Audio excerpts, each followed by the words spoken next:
Opening night. It was opening night at the Royal Theatre, and Princess Cinderella was excited to see the show. As the curtain went up, the star stepped onto the stage. Cinderella smiled. She knew the performer. It was Corinne, a singer she had met long before becoming a princess.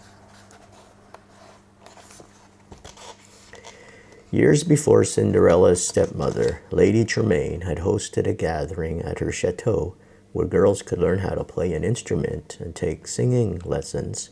Lessons sounded boring to Lady Tremaine's two daughters, Drizella and Anastasia, but Cinderella thought it was a wonderful idea. "I'd love to come," she said. Lady Tremaine narrowed her eyes. "Why, Cinderella, do you really have that much free time?" "Well, I just meant you have far too many chores to do," Cinderella's stepmother continued. The next day, lessons began.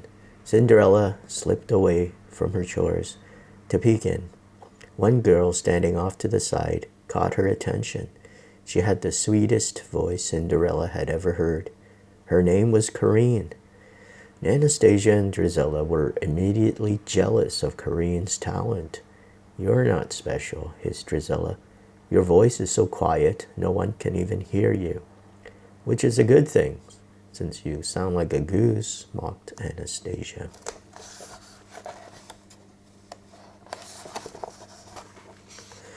Lady that evening, Lady Tremaine said, "Anastasia, you must do something about your flute playing. Work harder, dear."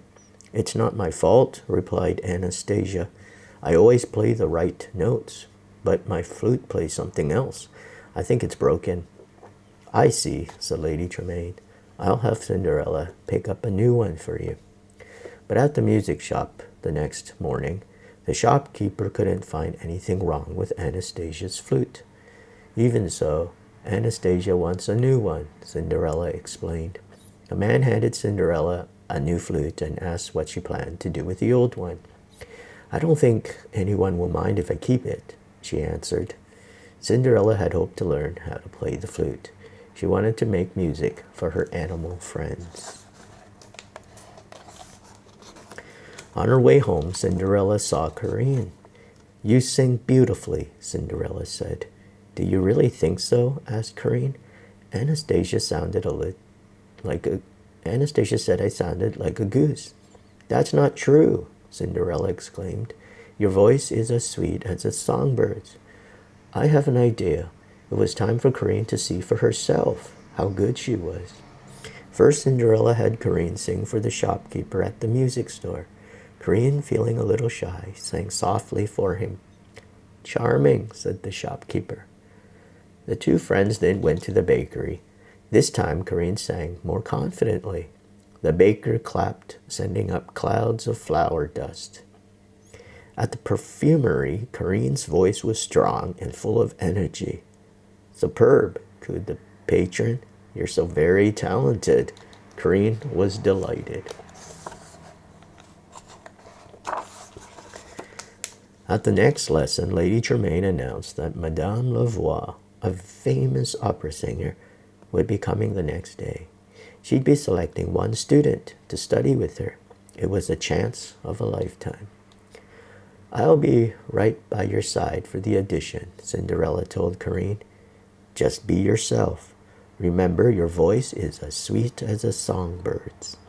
"Thank you," said Corinne. "You know, I really do think I have a chance."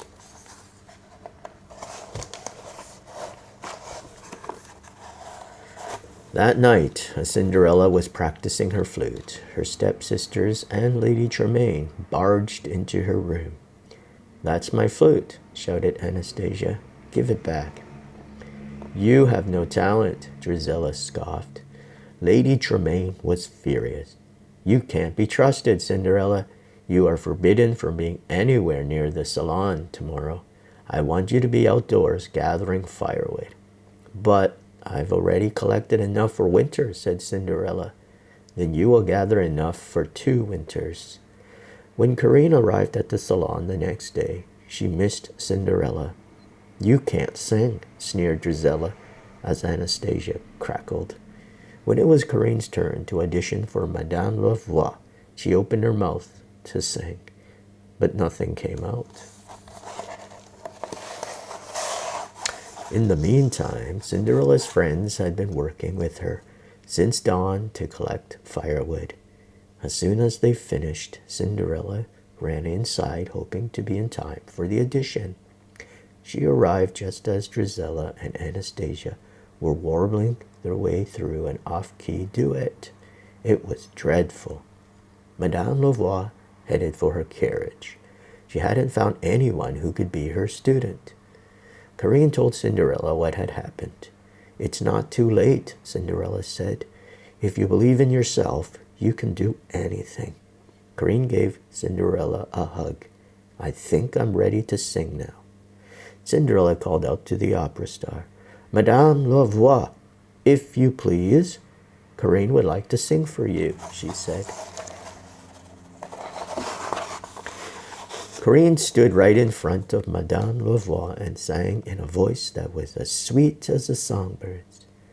"I have found the most talented student," Madame Louvois announced. "I predict Corinne will be a great star one day."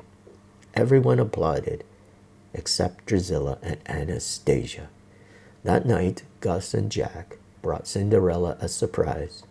"The flute," she gasped. "Oh, thank you."